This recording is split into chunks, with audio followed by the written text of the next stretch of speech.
Zimmermans are here, so we are going to add them in. Oh, here's where Barbara. Sure. We can put in the video. Okay. So add the Zimmermans. Right there. Okay. Oh, want me to? Barb and Zimmerman. Barb and Zimmerman? Yes, Zimmerman. Okay. And left and here's the Zimmerman. Okay. Now we're on film movie. That could be a show. You're absolutely right. Someone got it. Where is Lloyd? Right over there. Lloyd, it's time.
For you?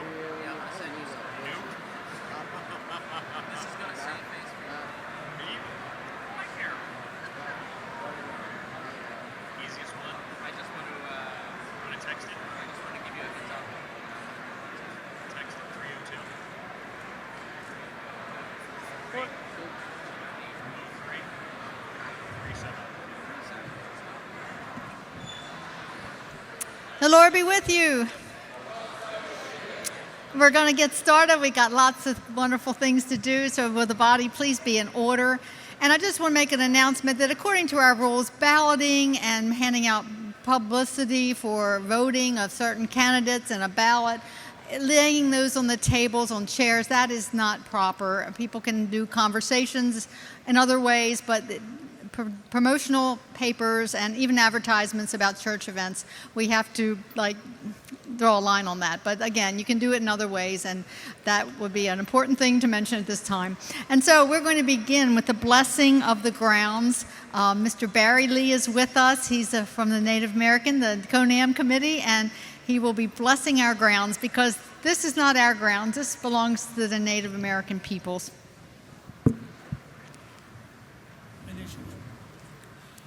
First, want to apologize to any elders for speaking before you. It is our custom that we don't talk until the elders have finished speaking. Although admittedly, as my ears keep going, I'm noticing that audience is becoming smaller and smaller. Kishalamin Nukatanuka, Creator of all things, dearest Father. Hicheminen, help us. Kinakinen, watch over us. Wilanipaninen, stand us up well. Help us, watch over us, stand us up well. Stand us up well, that means to respect all that's around us and respect all. Everyone is Creator's doing. Everyone is a gift.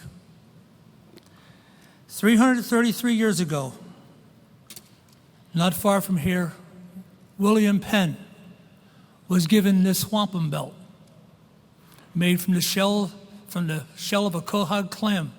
The beads were made from this clam shell. But you'll see there that they are joined in hands, that they'll live in peace and fellowship through all times. You see the native with his feathers and the European without. You'll see no dividing lines. The three banners you see there are the rivers. Lenape-Seapoo, the Delaware, the Schuylkill, and the Susquehanna, because those people were there too. Not only the Delaware people, but the Haudenosaunee were there, the Shawnees, the Catawbas, and the Conestogas. But this agreement that we will live together on this land in peace is still with us.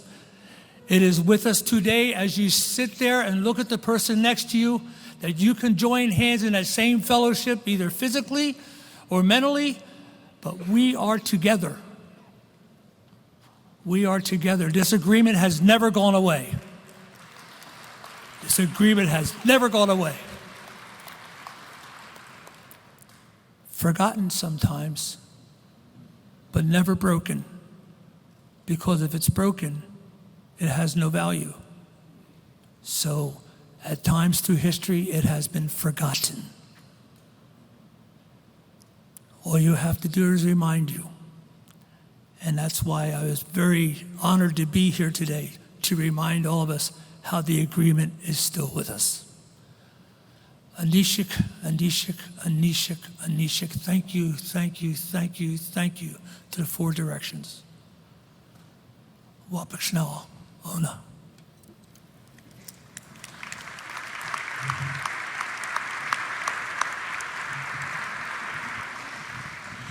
We have some introductory things to do. So folks at the microphone, we're going to do the introduction stuff first, okay? I know there's something about nominations that might be on your mind. We're going to definitely get to that when it's time for the voting, but I will have to proceed with the opening part of this service. And so I'd like to announce that the 233rd session of the Eastern Pennsylvania Annual Conference is now called to order. We give God the thanks and glory for making it possible for each of us to be here. And now let us all stand and sing together the Methodist hymn that's sung all over the world as we gather. Amen.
us pray. Oh God, we do reckon all things lost because Jesus is the way, the truth, the life, the reason we're here. Oh God, may every word that's said here, every song that's sung, every preached word be to your honor and glory. And we lift this whole conference up and dedicate it to you now. In Jesus' name we pray. Amen. Amen. Amen. You may be seated.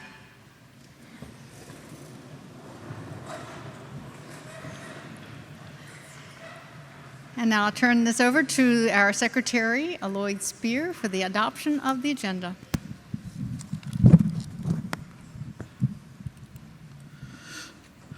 Bishop Johnson, members and friends of the annual conference, you will find the agenda in your annual conference paper. Barring any late-breaking adjustments to be announced with consent of the bishop, I move its adoption. If you will adopt the agenda, lift the hand and say aye. If not, same sign. Any abstentions? And it is done.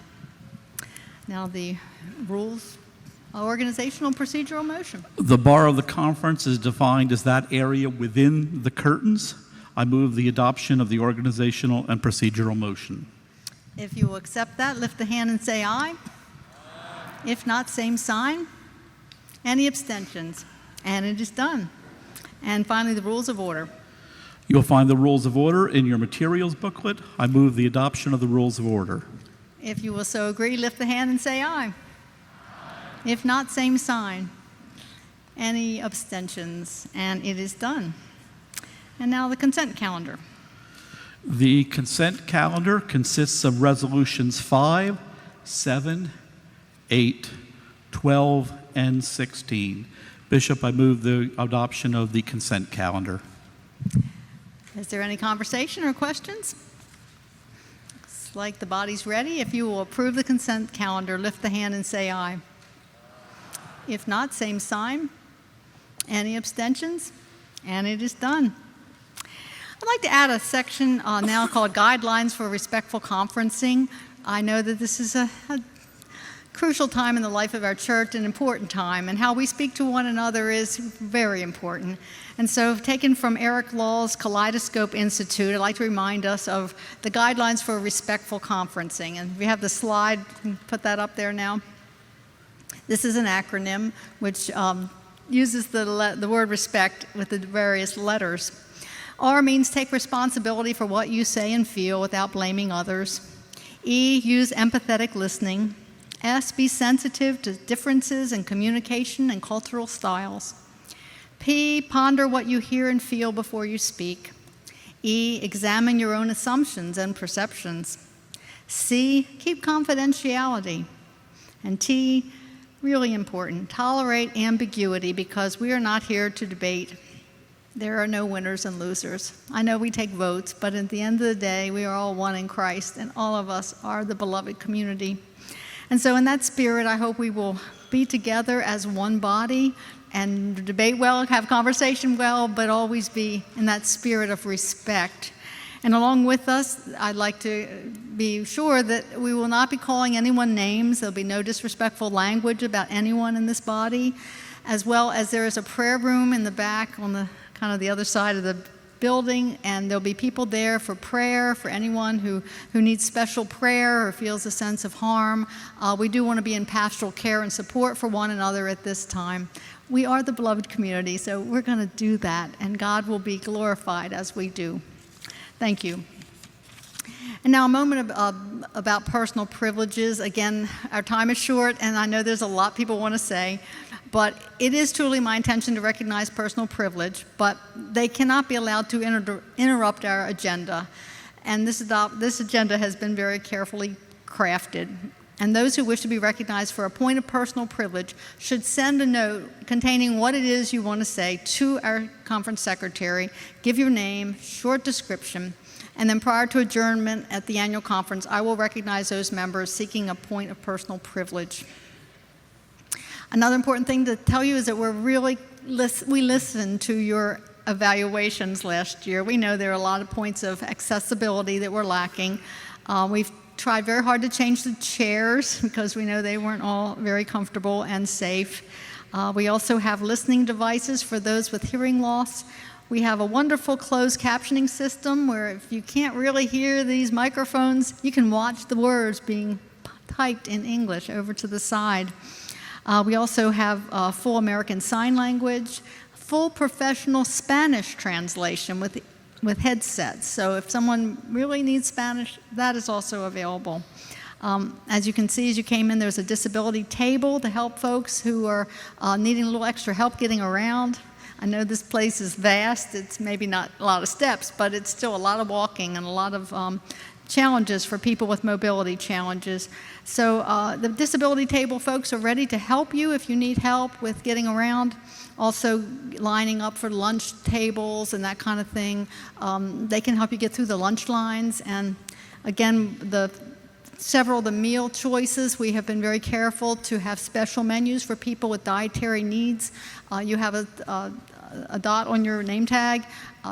If you don't have special meals, don't eat the special meals, okay? Because we need them for the people that have already reserved them.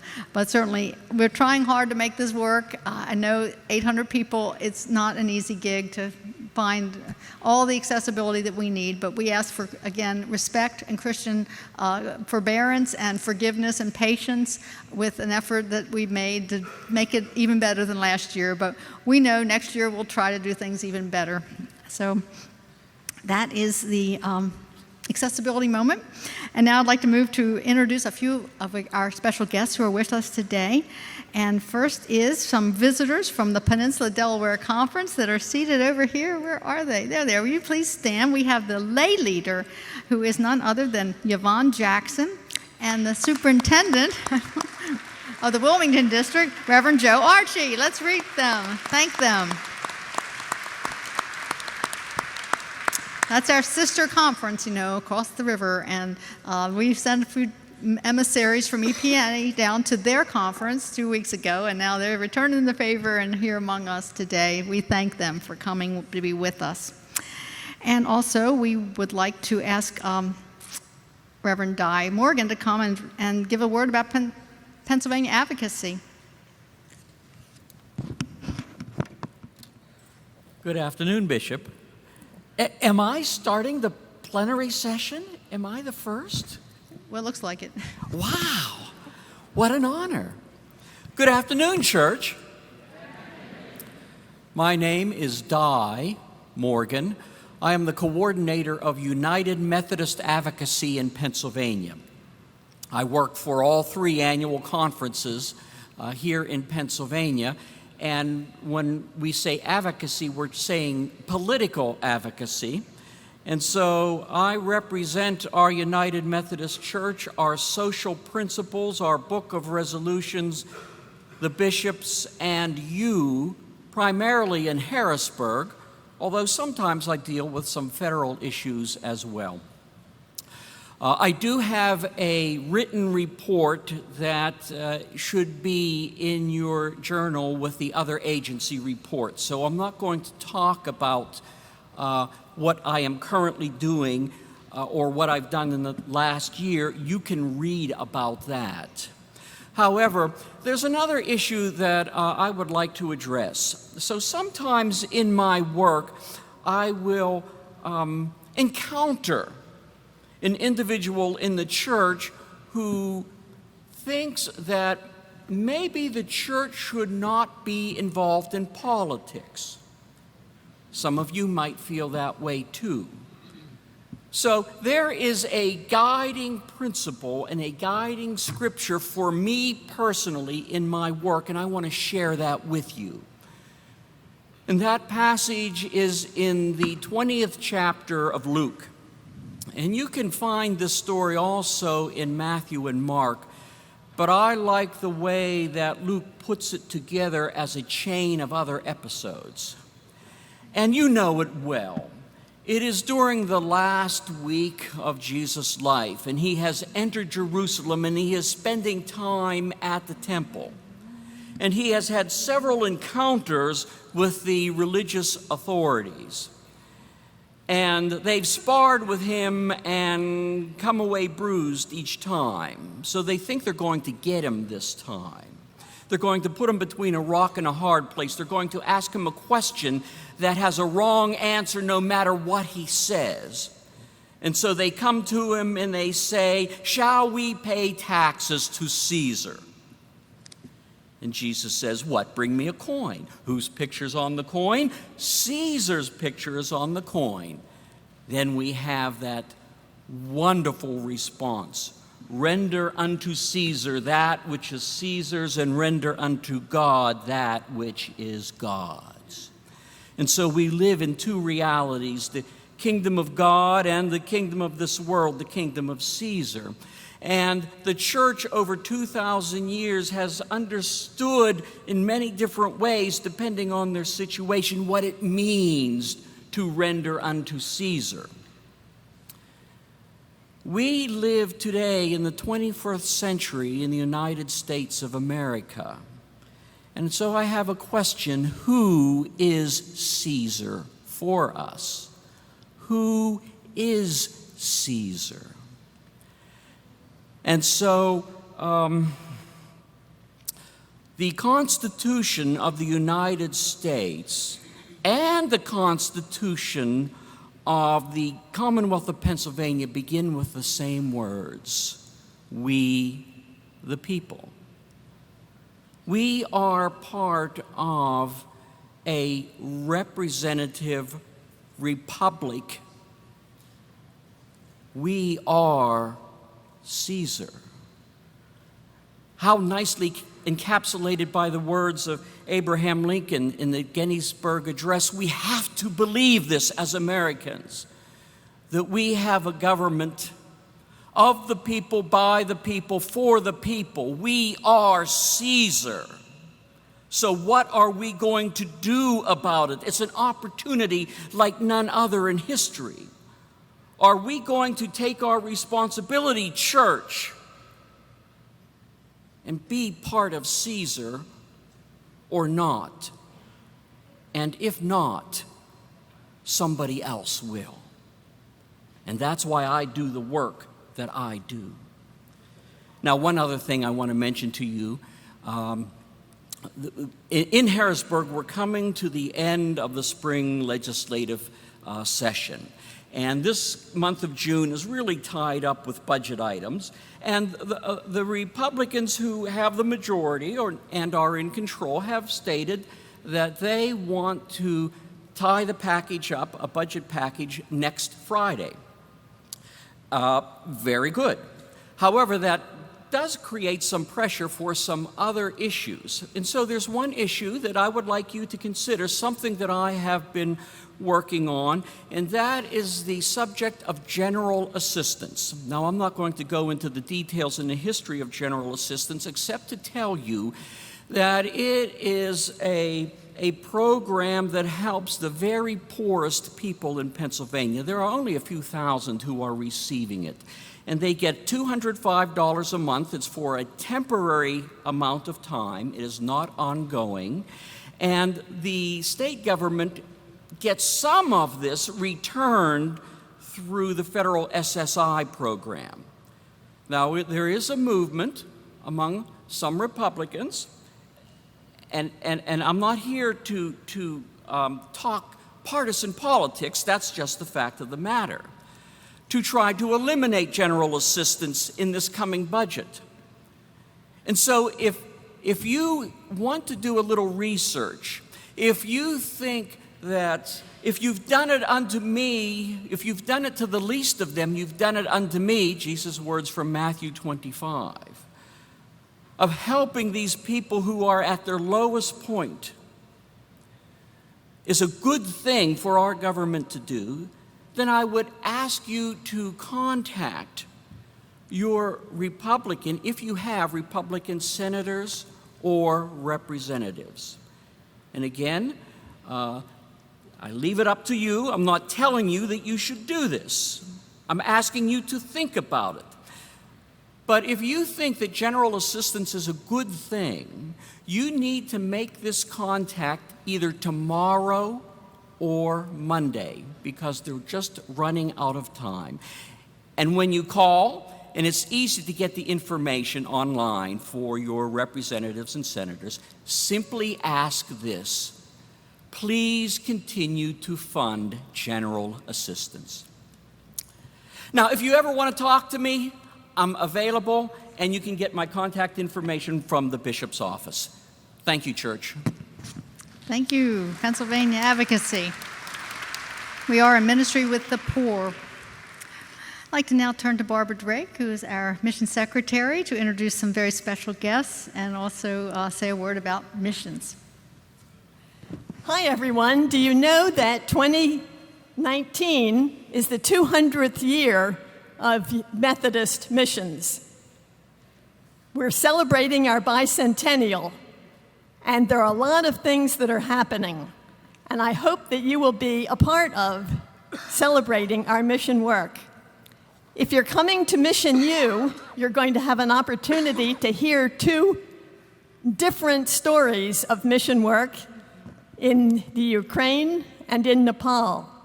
And we have with us today missionaries from Nepal.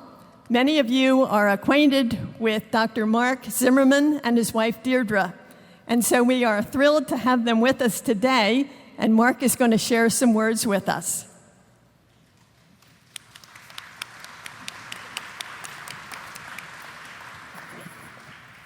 Thank you, Barbara, and thank you all for the honor of Deirdre and I coming here, and thank you, Bishop, for inviting us. I just want to tell you about a patient. On the day Moti Lal came into our intensive care unit, he was unconscious, so he couldn't tell his story. We stood out in the corridor in front of his daughter, Manisha, his son, Ramesh, and a few other members of the family, and a crowd of people collected around the edges to overhear what we were saying.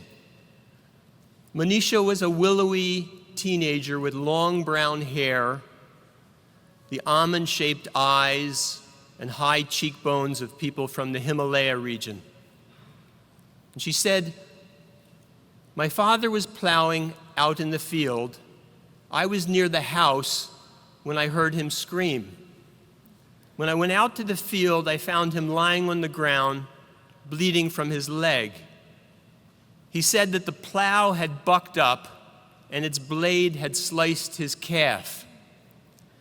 So we asked neighbors to come, and they carried my father to the health post, where they looked at this dirty wound, cleaned it up a bit, stitched it up, and sent him home. We thought that was the end of the story, but 2 days later, the wound began to ooze pus. So we had to find a bus into Kathmandu. We came to a private hospital where they opened the wound up again, cleaned it, and when we ran out of money, we came to your hospital. I said, 'Your father has tetanus. A bacteria got into the wound. It began to produce a poison. The poison attached itself to the nerves, and that's why he's going into spasms now. We have to paralyze him. We'll give him medicine and support, but only time will heal him.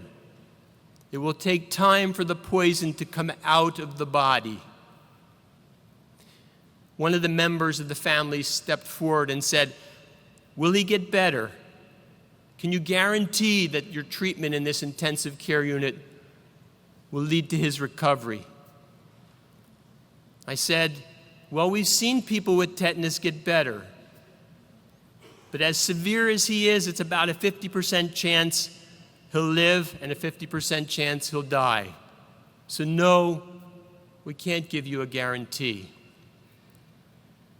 Motilal's son stood beside his daughter. He was about 10 years old, and he had his head down and was crying. At home, there were just the three of them, Motilal, Manisha, and Ramesh. Motilal's wife had run off a few years before. They were both heavy drinkers.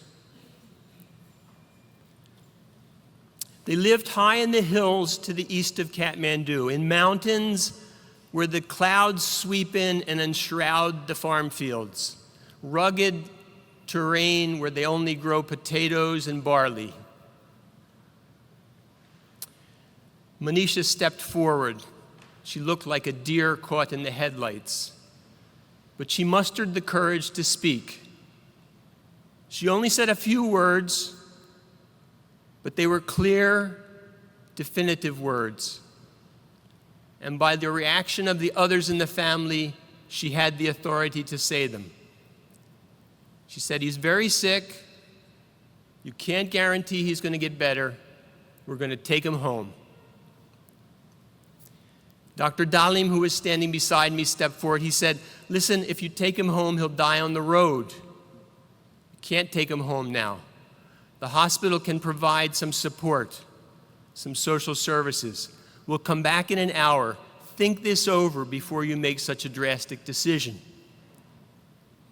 About an hour later, we came back, and before we got to the family, a woman came up to us who was obviously not of that group. She looked like a higher caste Brahmin. She carried a handbag, and she held it out, and she said, "Other families heard their story, and we've collected some money now for them." This local act of charity was enough to turn the tide.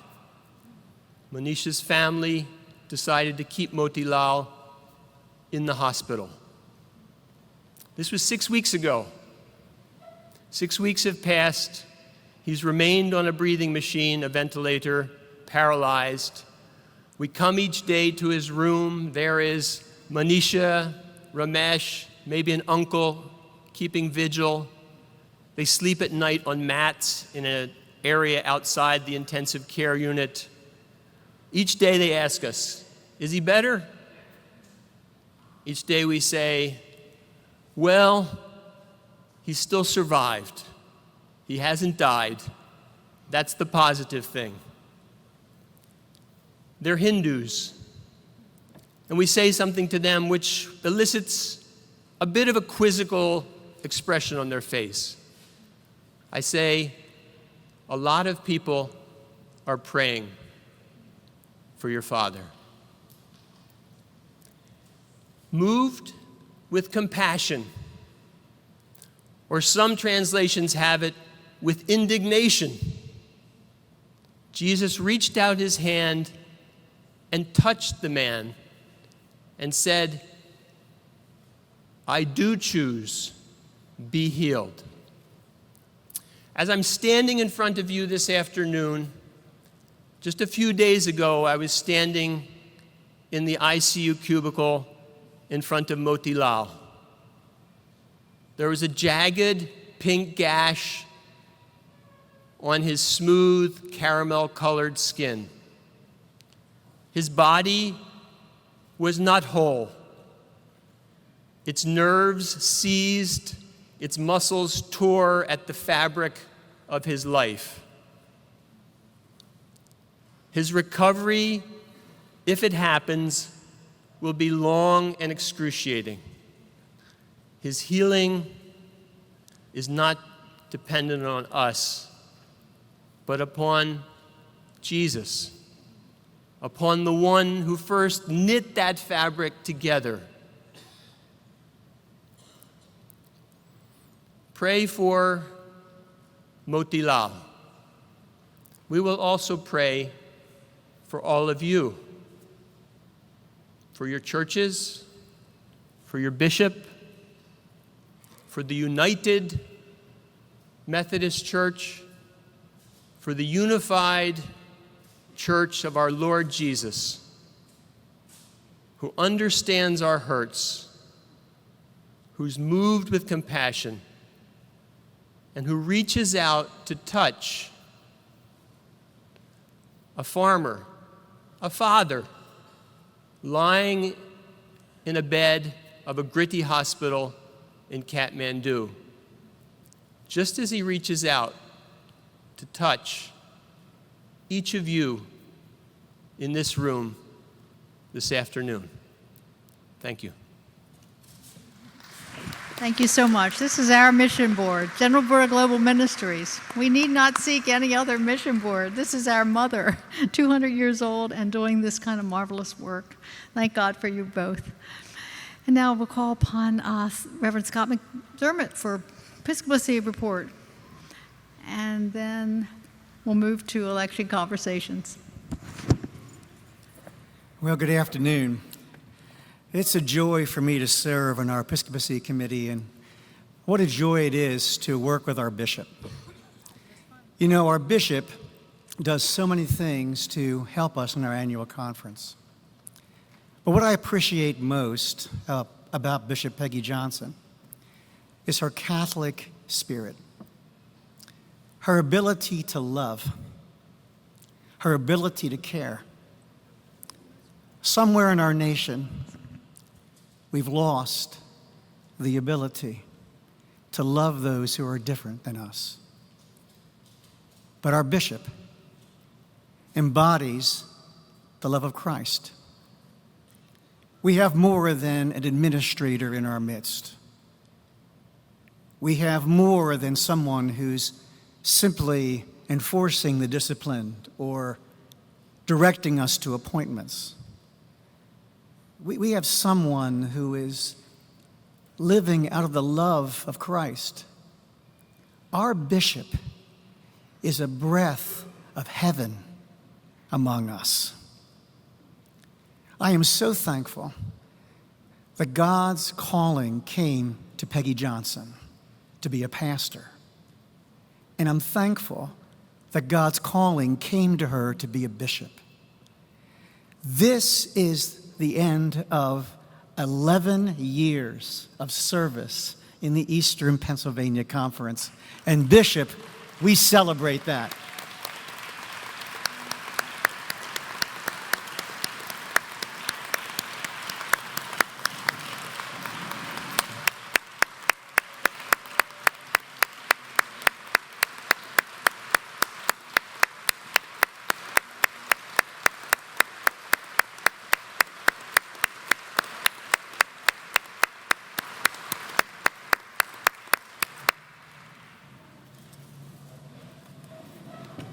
We have a gift for you, Bishop. On behalf of the Episcopacy Committee, we'd like to give this to you as a thank you for your service. We have something for him, too. And Mike, we are so thankful for you. Come on up here. You know, Mike is a man of God, called into ministry, a pastor, a leader, a teacher, a spiritual director. He writes liturgy. He's a gift to our church. And Mike, we have a gift for you. We want to thank you for your service, for what you mean to us, for all you do. I was at a district recently, and I happened to see Mike coming across the parking lot. He was going in the building to give spiritual direction to those he was mentoring. And again, this couple, do you understand how special these two are? They are a gift to this annual conference. We love you. We value you. We thank God for you. Many blessings.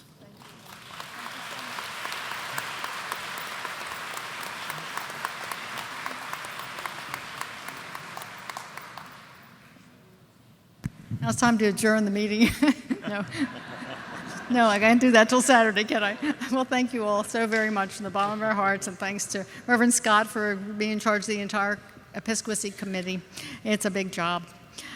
Presiding with me today at the table, we have our lay leader, Mr. Dave Koch, and our parliamentarian borrowed from the Peninsula Delaware Conference, Reverend Bruce Rogers, and of course our secretary, Reverend Lloyd Spear, and our youth/young adult presider is Jose Tirado Jr. During open worship, there was Jose Tirado Sr. Well, this is the other generation, okay? We're doing the generation thing here.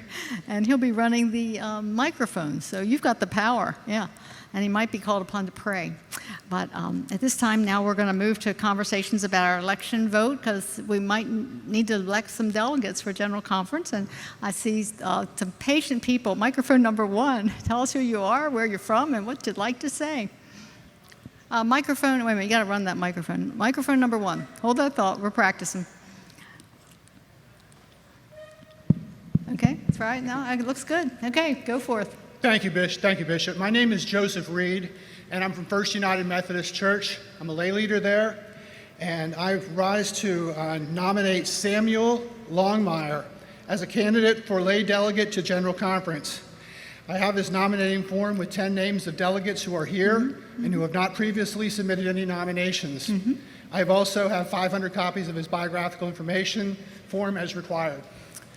Now, Bishop, you've made my job very easy, because Samuel Longmire, everyone in the room is now familiar with, who spoke to you from the lectern, gave a fine message, and you read his bio, so you have a whole lot of information about you, everyone in the room today, about Samuel.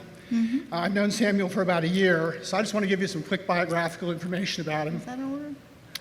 Okay, that'll be in the 500 pages. It will Because be. I have quite a few people lining up here, so that's why we're passing these papers out, so you can read those. That's fine. Thank you, So Bishop. I appreciate that. Thank you. And Lloyd's going to give us some instructions about these additional nominees at this time. Lloyd, you're on. Okay, you've made your nomination. Pardon? Yeah, he has to be elected, of course. But He made the nomination. He made- second, and then. okay, well then we need a second. Do I have a second? I've heard somebody say it. Okay, so then we have to vote this to be accepted. Okay, if you'll approve this additional nomination, lift the hand and say aye. If not, same sign. Any abstentions? Okay, and now you explain what has to Now be done. you will take it over to the Judge of Elections, Ruth Doherty. Over there. Ruth, wave your hand. She's our judge. So you Here go comes ahead the and take judge. it over. His name then has been added to the ballot. Okay, it doesn't have to be checked over or anything? Oh, she's going to check it over, make sure everything's in order. Okay. All right. So to be fair, I want to do microphone number 2, and then I'll go back to number 1 and go back and forth. So microphone number 2, what's your pleasure? Tim Kriebel, pastor of the Thornton Bethlehem Church on the South District. I would like to nominate the Reverend Lou Hornberger as a candidate for a clergy delegate to General and Jurisdictional Conference. I too have his nominating form with 10 names of delegates who are here and who have not previously submitted any nominations. I also have the 500 copies of his biographical information form as required. And while I would have said some nice things about Lou, because he's a nice guy, I want to respect what you just said about the brevity that you're trying to keep for And us. they'll read over the Yes. yeah, they'll have the papers in front of them. I think that makes it fair for all the others who were nominated prior. Okay, it's properly before us. Do I have a second? I hear a second. Well, let's just see. Will the body approve this nomination? If so, lift the hand and say aye. Aye. If not, same sign. And any abstentions? All righty, so you too, go visit Miss Doherty. Okay, back to microphone number 1. Mary Covage, lay delegate from Bethlehem United Methodist Church. Welcome. I'd like to nominate Jane Bonner as a lay candidate to General Conference. I have her nominating form and 10 names of delegates who are here and who have not previously submitted any nominations, and I also have the 500 copies. You got the word. You got the whole thing. Okay. That's properly before us. Do I hear a second? Second. I hear a second. If you will approve, lift the hand and say aye. Aye. If not, same sign. Any abstentions? It looks like the ayes have it. Thank you. Microphone number 2. I am Walt Unterberger. I'm the senior pastor of Colemanville in Conestoga. Welcome. And I would like to nominate Reverend Robin Fisher as a candidate for clergy delegate to General Conference. I have her nominating form with the 10 names of delegates who are here. and who have not previously submitted any nominations. And I also have 500 copies of her biographical information form as required. All righty. Do I hear a second? Okay, I think I heard a second. If you'll approve, lift the hand and say aye. Aye. If not, same sign. And any abstentions? And it is done. So you too, go see the judge. The judge is going to have to look over all these before we actually start voting. So there might be a little time lag because there's quite a few folks here, but we want this done in good order. So we're back to microphone number 1. I'm Lee Paler, Equalizing Lay Delegate from Berwyn Methodist Church. I would like to nominate Christine Adams as a lay delegate to General Conference. We have her paper of 10 signatures and her 500 copies of her statement. All righty. Do I hear a second? I heard a second. If you will approve, lift the hand and say aye. Aye. If not, same sign. Any abstentions? And it is done. Okay, I see a microphone way down there. Microphone number 3, do you have a nomination? Yes. All righty, you're in order. I'm Dave Topper. I'm the lay leader at Colemanville United Methodist Church in the Western District. Welcome. And I would like to nominate Jean Twardzik. I have her sheet ready, and I also have her 500 copies of her 500 biographical. Would you spell the information. last name, please? It's Twardzik. Twardzik. Okay, thank you. Jean Twardzik. Okay, and sounds like you've got it all in order here. Is there a second?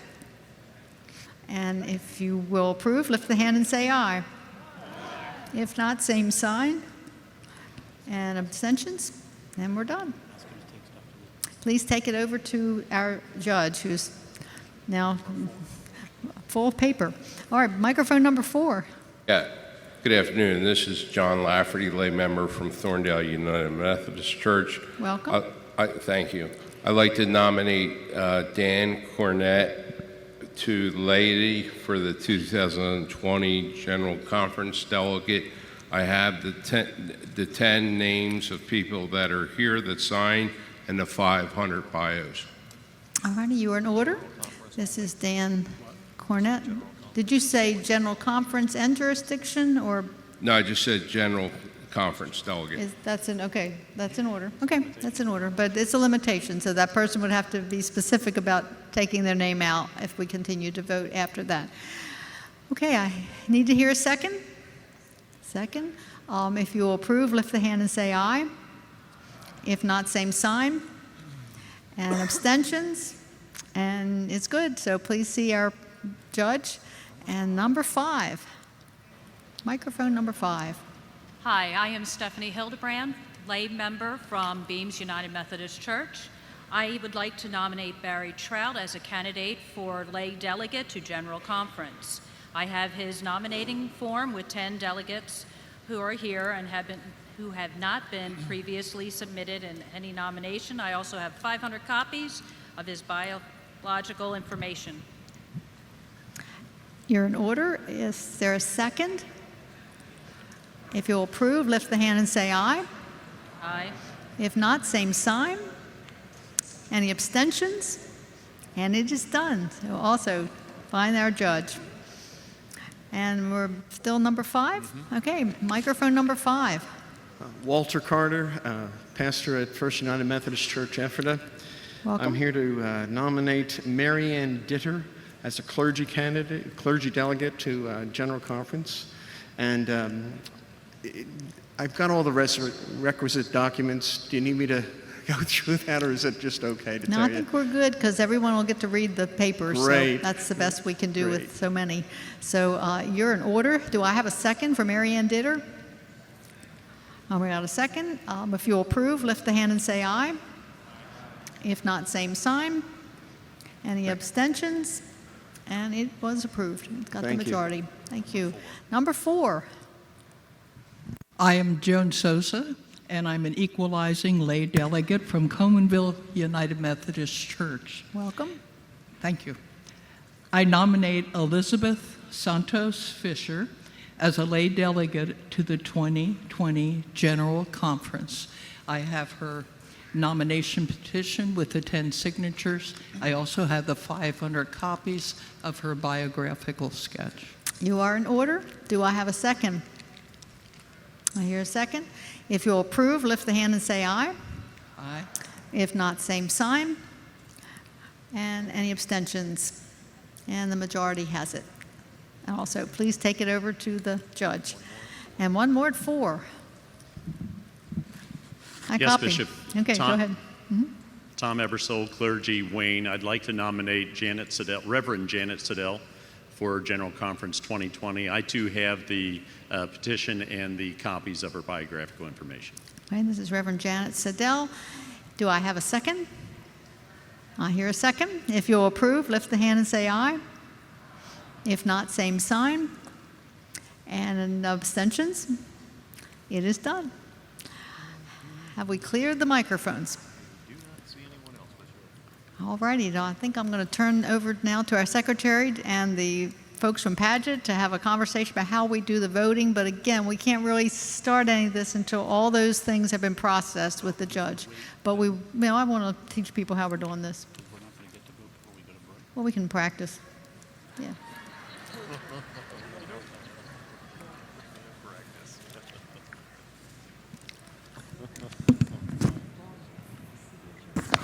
You can do ice cream and stuff like that, right? Vote for your favorite ice cream.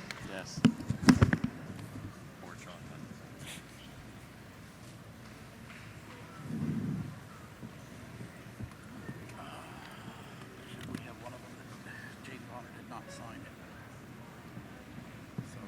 She's got to get another. She didn't sign it? Okay, let them know. Jane Bonner, can you please go to the Judge of Elections table? Can the Padgett people talk, or are they not prepared?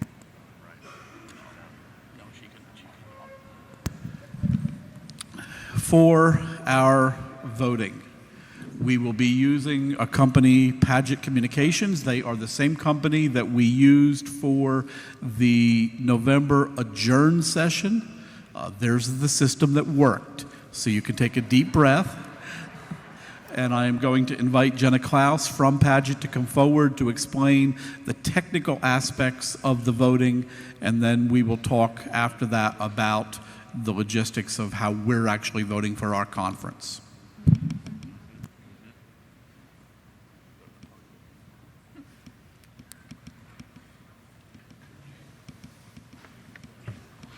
Hi, everyone. Good afternoon. If I could have my slides. Perfect. Thank you. So I am here to teach you how to use your voting device today.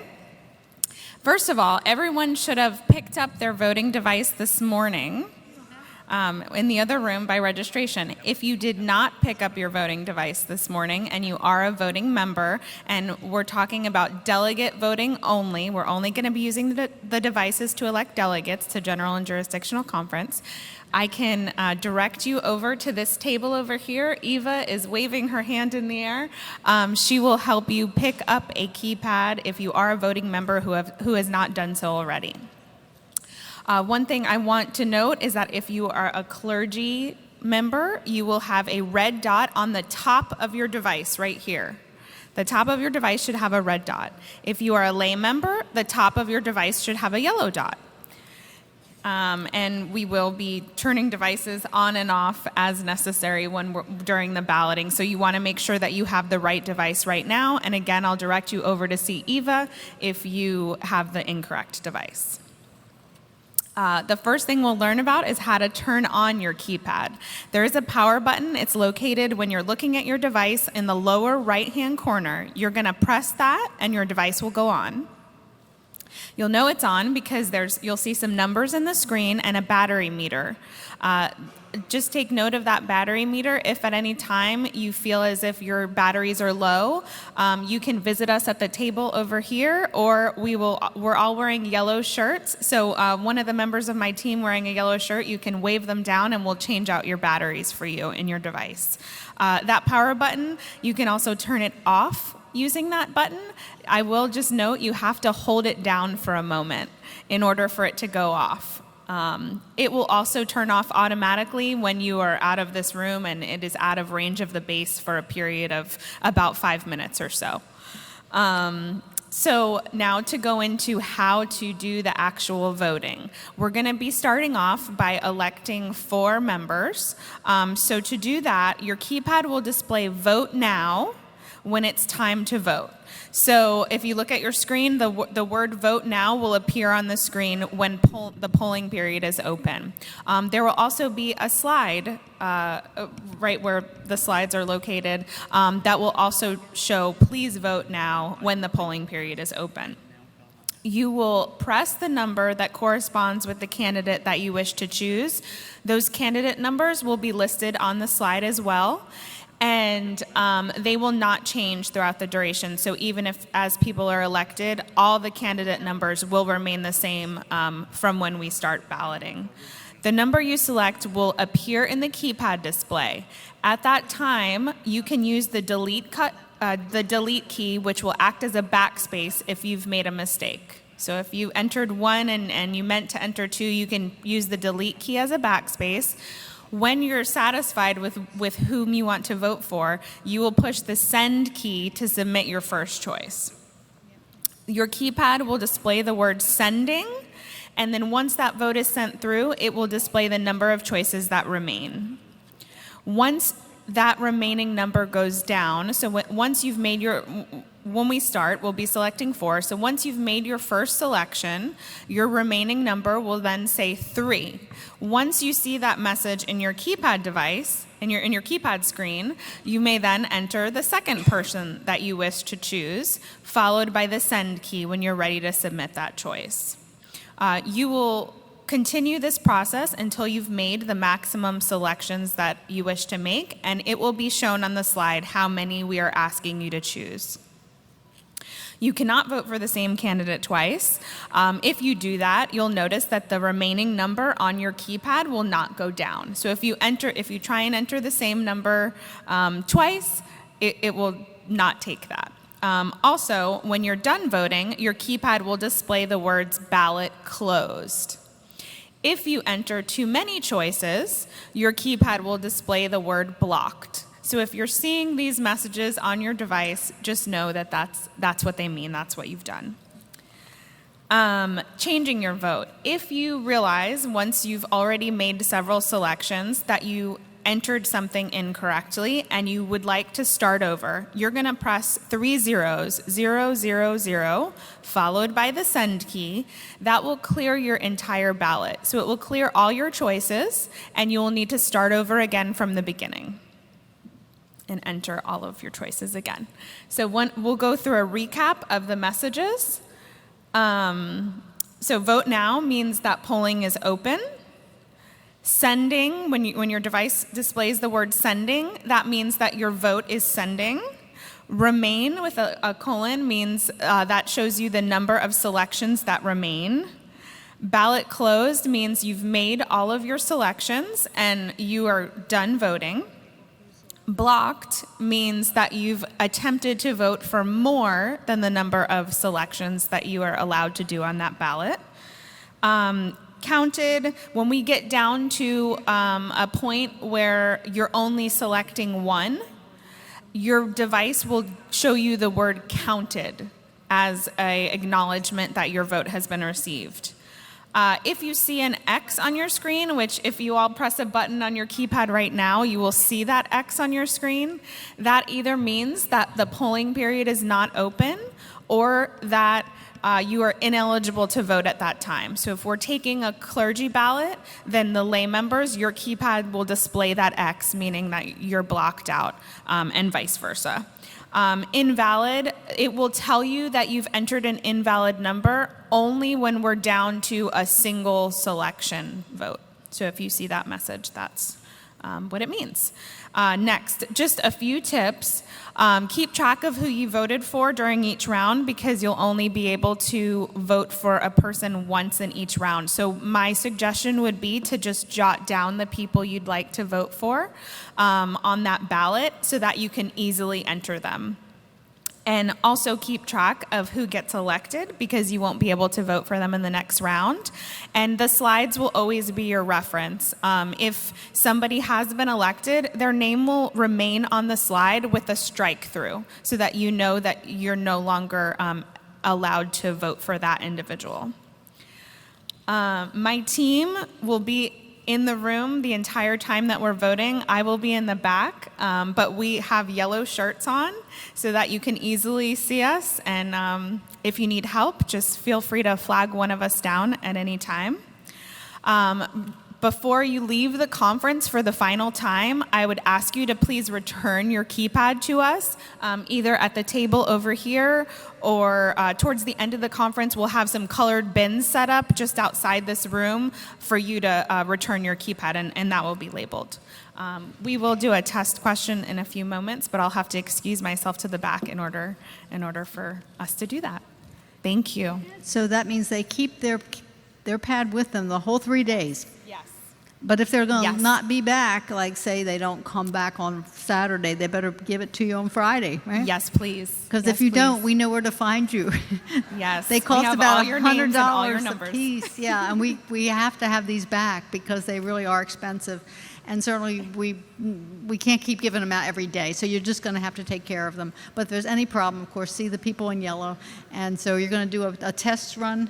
Okay, so we're going to get ready to test this. So is everybody's pad working? Does anyone have a malfunction? Wait a minute, I see somebody waving their pad. I mean, every once in a while there's one that doesn't work, but we had really good luck with this in Peninsula Delaware. We had very little failure.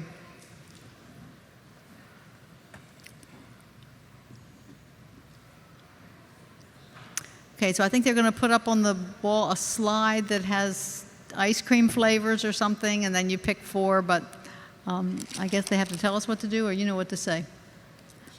She's going to tell us, but she walked away. Yeah. Okay.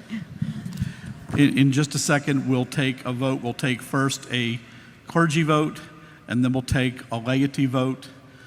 The slide will come up in a minute, which will show you what your options are. But you're going to do the test one, right? Yes. The ice cream Yes, one. this is a test one. Yeah, this is test ice cream laity and ice cream clergy and all that. Okay. Yeah, because it's set up separately. I got you. can't just throw them together. Perfect, thank you. Also, you got to tell them that there's only 500 copies. There's 800 people out here, so people have to do something else. I see someone at microphone number 2. Jim Todd, serving East Stroudsburg. Welcome. Bishop, is there an opportunity for one more clergy nomination, or are nominations closed? They were not closed. Do you have all the paper and everything? I do. Well, then, fire away. Okay. I'd like to nominate Hannah Adair Bonner for a clergy delegate. And I have the nominations form, and we have the 500 copies, the required bio. Okay. Do I hear a second?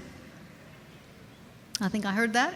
If you approve one additional, Hannah Adair Bonner, lift a hand and say aye. If not, same sign. Abstentions? And it is added. Thank you, Bishop. And you can close nominations, too, if somebody wants to do that, but you don't have to. It's up to the body.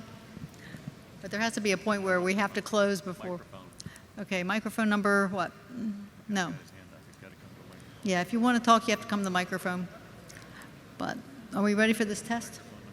Okay, microphone number 1. Susan Grimm Maddox, West District, Ross Street, United Methodist Church. Welcome. Laity. I move to close the nominations for 2020 General Conference. Do we have a second? Second. If you will approve that, lift the hand and say aye. If not, same sign. Any abstentions? Okay, looked like it was majority, a strong majority. Okay, if we can bring up the test vote for clergy.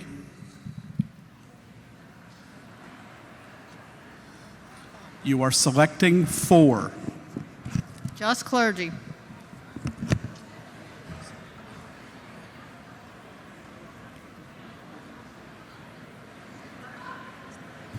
We're not going to pray over this one.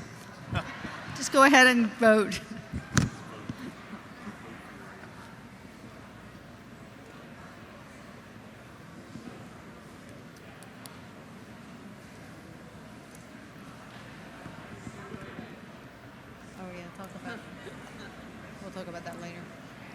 don't write in ice cream. There's numbers. There's numbers. Look at the numbers. 12, 13, 14, 15.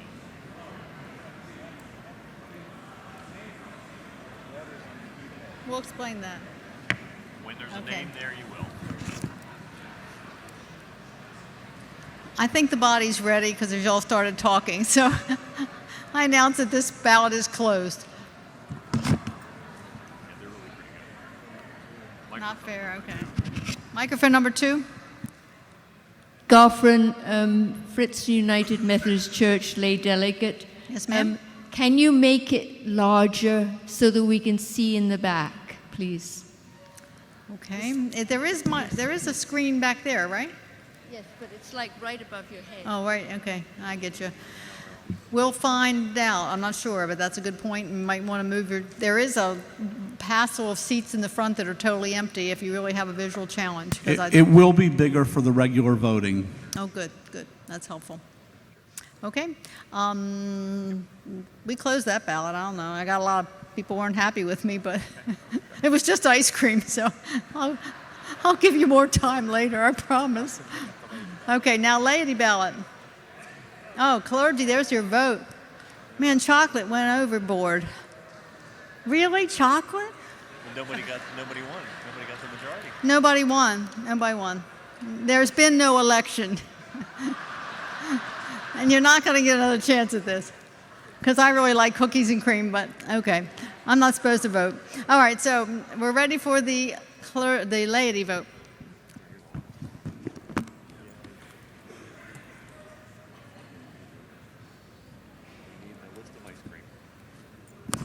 The ballot, please, of ice cream. Okay, there you go. Laity only. Select 4 now. 4 ice cream flavors. Will you explain about the write-in too? Just people keep asking. I have all mine You got it. get to. We'll get We to just wanted to let Can't them make use the this, device. we can't make the list larger. Sorry. No, it will be for the other. She, I know, she not had the like ice cream. 20 on there for I this. got it, but we couldn't do that in that second, is what I'm saying. No, that's They fine. asked to, so- No, she's got to move herself. It's all right. All right.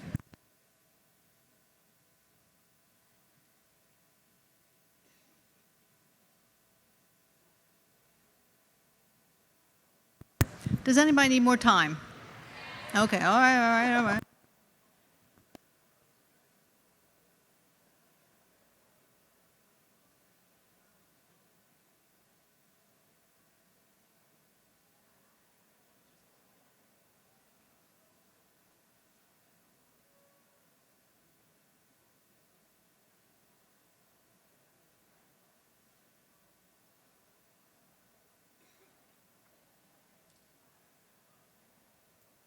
Microphone number 1. Microphone number 1, please. I had a question about how would you do a write-in? He's going to explain all that. Okay. We'll explain that process in a minute. We just wanted to let you get used to the keypads right after Jenna explained them so that people were familiar with them, and we checked to make sure anybody didn't have a non-working unit. Because I really wanted eggnog, but I didn't know. You may be seated.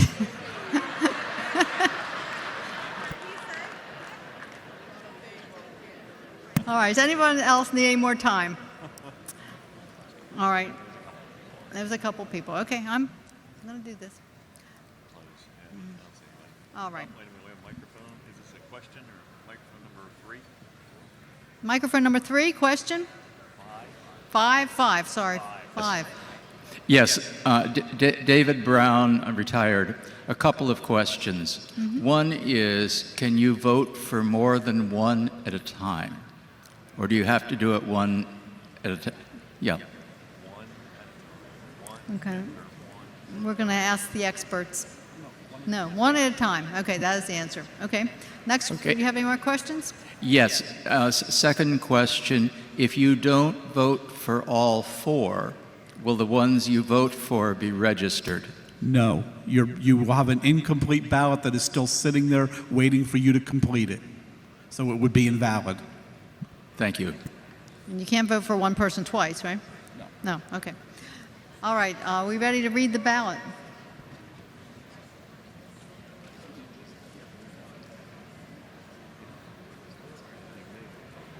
Want to say that? All right, we're waiting for the ballot, to read the ballot. And we're up against 5 o'clock.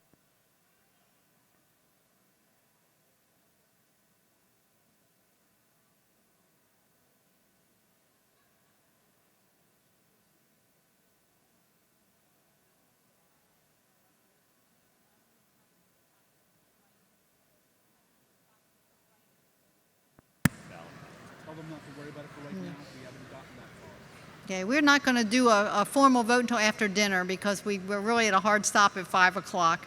And we'll explain all about write-ins and repeat everything again after dinner. But this is kind of our practice. Okay, what we're going to do, if I can have all of my tellers come to the front, to the head teller table, as we do a couple of other reports between now and dinner, while those reports are being done, we will distribute each of the from the floor nomination forms. We only have 500 copies, and we have 800 people in the body, right? Yes, there are only 500 copies, but there's more than that here, so we ask at least about half of you to be willing to read it and share it with somebody sitting next to you. I still want to read I want to know what the laity want to eat. Do we have the ice cream results? Jenna, do we have the ice cream results for the laity?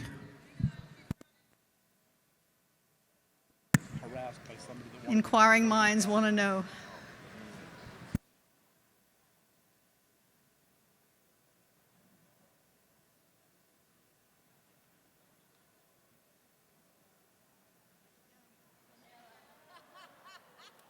Have no election.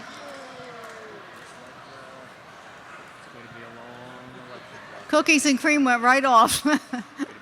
It's going to be a long week. Okay. Remember, there's a hard stop here at 5 o'clock on Saturday. So, okay, microphone number 3. Microphone Bishop, number 3. Yes, sir. Yeah, Bishop Robin Heinecke, Arch Street, United Methodist Church, clergy. Mm-hmm. I'd like to know the total number of voting delegates so that we know when we see a vote what the percentage of folks are voting. Okay. I noticed the clergy vote was very low compared to the laity vote. I applaud the laity because obviously you know how to use the thing better than the clergy. But I think it's important for us to know.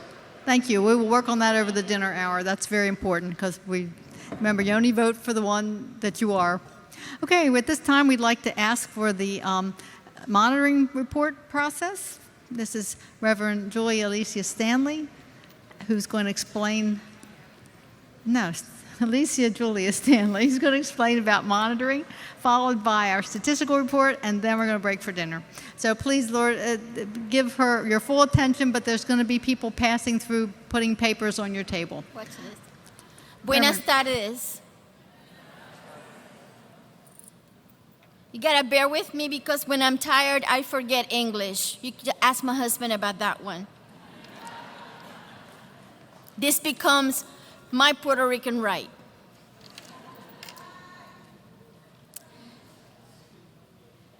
If you're wondering how we got the chairs and how we got the screens and how we got some improvements from last year to this year, they're all because of these cards. These are our building our beloved community feedback forms, and they're found in each one of our tables. We're asking you to help us be better each day and for next year. We're asking you to share with us your praise reports. When did you experience or witness success, equity, diverse representation, wholehearted acceptance, and grace? Or where do you want to share a concern with us? When did you experience or witness marginalization, contempt, insult, or bigotry? Because both exist in the same space, whether we want to admit it or not. If you want to share it, you don't have to. But if you want us to contact you, please share with us your contact information, your email, or your phone number. but this can be confidential as you wish to. Please help us to make this a holy space, a safe space for all, and have indeed Holy Conference in this year. Thanks. Thank you very much. It's really important that we get your feedback, and you're now the self-monitoring team. It's not just a team doing it now. We turn the work over to you, and we're getting some good results. Now we'll turn our attention to Mr. Gordon Yoakum, our statistical chair, to tell us about our statistics. Well, good afternoon, everybody. Bishop Annual Conference. It's once again a pleasure to be up here delivering your statistics. And right before dinner, and I certainly hope that numbers don't spoil appetites, but you never know, I hope not. Could I have the first cover slide up, please? How's that better? Okay. The categories that I've been reporting on, you can see the order here, basically the attendance, Christian formations, volunteers and mission teams, profession of faith, baptisms, and on down the line. I didn't realize, I just put these sort of on here in random, but if you look at them, they flow from attendance to involvement to commitment. And I didn't just sort of make that up. It just sort of flowed that way. So hopefully that'll make the report a little bit more meaningful here. While we stay on this slide, the worship attendance, it's no secret. That's been declining. And I've sort of looked at almost all the denominations. We see the same thing. Presbyterians, Baptists, Catholics, everybody's having the same problem here. But then when you look into it, and you probably already all know this, it's not that you're losing people, they just don't come as often. I mean, they're still there, okay? And you might say, well, what does that do to the money coming in? Well, I've got a slide on here that shows that money's still coming in. So it's not that people are just disappearing, it's just that when you've worked 80 hours a week, and you've got little kids and you're competing for every single hour on the weekends, the church is competing with the golf course, tennis courts, and just about everything else, and all sorts of kids' activities. So it's kind of a reality that we're really all sort of faced with. I looked at it was brought up that I should look at the online statistics as well for attendance, and I did that, and that's a relatively new statistic. And frankly, I think it's in its infancy because there were quite a few churches that had reported that were reporting annually versus weekly, and I really can't use that particular number consistently, so we have to work on that. But out of all the reporting churches, those that had an online reporting presence were about 41 churches. And if I were to sort of mishmash the numbers in my mind to make sense, I'm guessing we have between 2,500 and 3,000 weekly people that uniquely worship online. So if that's any guideline as to the presence over just 41 churches, that's not bad at all. And also, I sort of keep an honor roll that I don't really report on, and it's those churches that actually have a 10% or greater growth over a 2-year period in attendance. Why 2 years? Is because year to year you have certain temporary bumps based on pastor reassignments and things like that. So I use a rolling 2 years. And it's interesting that the 45 churches in 2018 had a 10% growth in attendance. And if I look at the years before, guess what? The exact same number. And if you looked at all of the churches that grew, period, there were 95 churches, and that's the exact same number that I recorded last time. So that either shows consistency or maybe we're not updating our records. I don't know, but it's still encouraging one way or the other that we're seeing positive growth. I do have the honor roll. I don't publish it because I just don't do that, but you probably all know who you are, and congratulations for increasing your attendance rolls. If we could switch over to the next slide right here, and this slide comes right out of the General Church website, and I do check all of these numbers. I'll explain what this is in a minute, but I check all of these numbers with the numbers that I generate myself just to make sure that they're right, and they are. The very top line is your membership. And membership data is really kind of elusive because Not everybody is consistent as to when they purge their rolls, but it looks like it's a fairly consistent pattern, as you'd see with the bottom, which is your actual weekly attendance. And so for the year 2018, 32,180 was the total number of people that we see, conference-wide in there.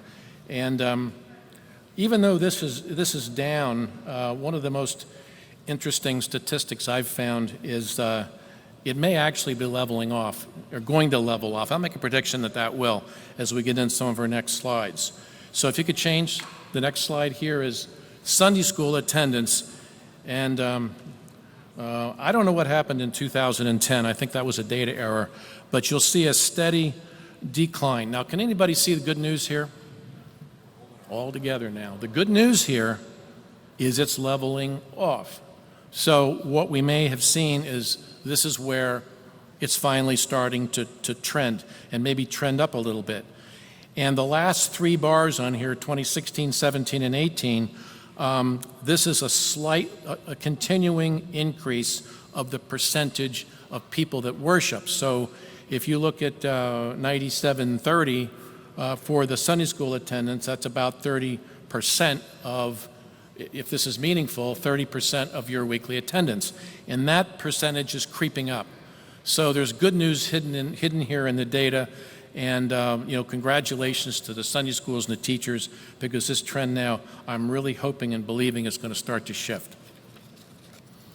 Okay, next slide, please. This is the Christian formation group involvement here, and these are things like United Methodist Men, Women, Youth, Midweek Bible Studies, etc. And I'm not quite sure why we're seeing the drop that we're seeing now. We started in 2009 a little bit above 30,000, and we're kind of right back to that point again in 2018 of 30,400 people. So this is something, Christian formation groups is something to keep our eye on and make sure that we keep the momentum there moving. The next slide, please. Okay, what we have here is volunteers in mission and the other teams. Now, what I did here, and this is a happy slide here. These are like good works, habitat, service projects, things like this. And I take a look at all of the number of people involved, plus the total number of people reached, because that's what's important. It's important that we're all out there, but it's also important that we're reaching somebody. And this graph here, to me, is good news. 2018, this number is 479,000, is higher than I can even count. And I think everybody ought to be really pleased with that number. A lot of people are involved now. So this is really good. So this is part of the involvement piece that we have. Received by profession of faith. The next slide, please. This has had some tough times here, but likewise, I'm starting to see a leveling out. And I think that this is something that's encouraging. And once again, this is the number of people here. So for 2018, 1,557 people received by profession of faith. So whenever I see a downward trend start to level out, I start getting really hopeful, and I hope you will too. The next slide here, please, is baptisms. And this is sort of I guess a bit of a troubling spot here because this is down. But once again, 2018 is not appreciably any different than 2017. So I think the mission last year and year before was let's get working on this area, and it looks like we probably are, because that decline looks to have leveled off here. So this really is good news when you want to. There's two sides you can look at it on, and I look at it positively that we're kind of holding our own here, and now we just have to make this upturn a bit. Okay, benevolent missions. The next slide, you got that, good. This is another happy slide here. 2018 came at $3.8 million, and this is dollars given to missions, church, world service, habitat, things such as this. Not money given, as I understand it, to the church treasurer. So when we say, well, maybe our weekly attendance, our attendance might be maybe every other week or every third week or however people come, the money is still going to do God's work. And this is very definitely happy news. So I had to show you that trend. Okay, now the next slide. What would the presentation be without talking about apportionments? What I did have access to is this is the apportionments that are paid to the general church, because they are being reported back to me. So this slide came from the general church, and we're holding pretty well level in the mid 80% on this. 2018 was 82%. So this is not going up, but it's not going down. It's being very consistent. And I think if you look at the total apportionment load together, it's probably around 90% or something like that. And it's very consistent. So that's also fairly good news. And that's all the time that I'm allotted. So thank you very much for listening.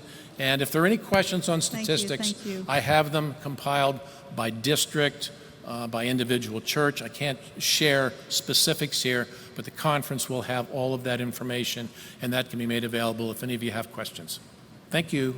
Thank you so much. Excellent reporting every year, very informative. And we are yet alive. And I see more papers are still getting distributed, so I've got to wait till all that's over. So we're going to take one more report, and that is our nominations, just to get the nominations presented. And then 24 hours from now, we will vote them. So we do need to have this report, and I don't want to break until everyone's got their papers anyway. So this time, our nomination committee, please come forward. Stand up here. Good afternoon, Bishop, and we're going to make this as quick as we can possibly make it, because we know that the body is interested in eating more than they're interested in hearing anything that I have to say. Is that This correct? might be true. Okay, so therefore, we have some slides that we're going to simply put up while we're saying something very brief so that you can read what's on the slides, just so that you could be reminded about what we accomplished last year and are still having in place. But there are things that the nominating committee needs to be, or the leadership committee needs to be responsible for. And Ruth Harmon is a new member of the leadership committee this year, so that's why she's up here with me. The first thing that is very important for you to realize is that conference leadership is essential to the work of this conference and to the ministry of Christ, and it is an extension of the local church's ministry. So I'm going to let her share just a little bit about why that's important and what you can do, and then I'm going to tell you what the process is, and then we're going to have dinner. All right, very good. In our work as a committee looking for leaders, we are most in need of everyone's help. We know that we don't know everyone, but you know people and you can suggest people. So in several areas, we're looking, of course, for our district superintendents to help us by encouraging involvement of local church leaders, clergy and lay. We need district resource teams and DRAs to help us by identifying and sharing names of clergy and lay leaders. And we also need you if you are a committee chair. There are many committee chairs in every local church. And so we're making a plea, asking you please to assess the vitality of your current ministries and identify people with their gifts and their passions to work on various teams. Thank you. So on the next slide, there are a couple of things that you need to do to help us in this process.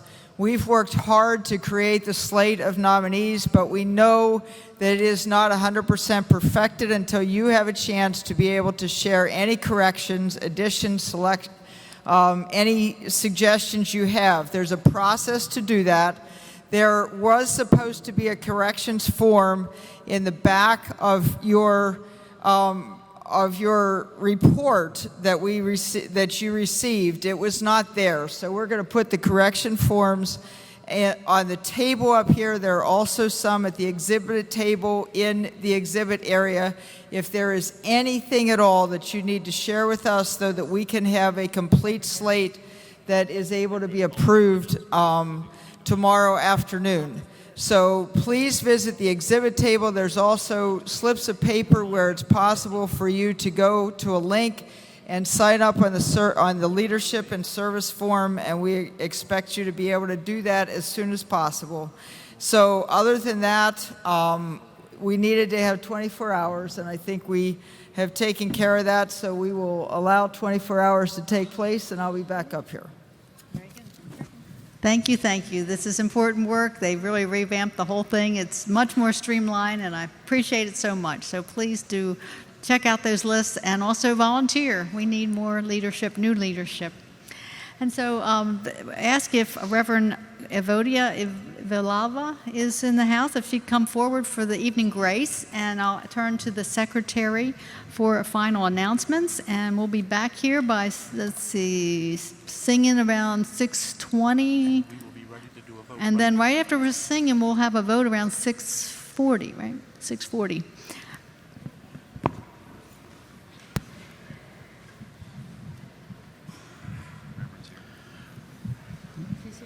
Not yet, not yet. She's going to say some words and then you. Okay, you're on. We would remind you that we have delegates among us who could use additional assistance and or time in the food lines. If you would like an extra hand, please contact the disability table. If you see a fellow delegate in need of any extra help, please extend yours to them. The special meals area will be limited only to attendees who have indicated their dietary challenges on their registration form and have a dot on the back of their name badge. Exit signs are displayed around the area. You probably noticed we're not set up as we have been in past years, so please take a moment to identify where the closest exits are to where you are sitting. We will continue to pray that we have no need of them, but we always want to make sure that when we change things around, you know where the exits are. We remind you that we have English to Spanish translation devices available. If you would like to use one, please come up to the table under the black star balloon to get one. We have also had several offerings taken so far during this annual conference. The first, on Wednesday night at the movie, there was $365 given in that offering. And for the Clergy Assistance Fund taken during the executive clergy session, there was $2,691 given. So we thank you for that. You've been a great body. Thank you for your patience. And now we'll call on Reverend Vilava for the evening grace. Oremos. Dios Creador, honramos tu nombre como cuerpo de Cristo para que bendiga los alimentos que esta tarde nutrirán nuestros cuerpos. Gracias porque la Madre Tierra ha producido estos alimentos que son para nuestra sobrevivencia. Te pedimos por aquellos que por razones de exclusión no tienen que comer. Oramos por los huérfanos y las huérfanas, por las viudas, por los viudos, por las madres y padres solteros que no pueden adquirir estos alimentos. Gracias porque nosotros los tenemos hoy. Como cuerpo de Cristo oramos esto. Amén. We'll see you at 6:20.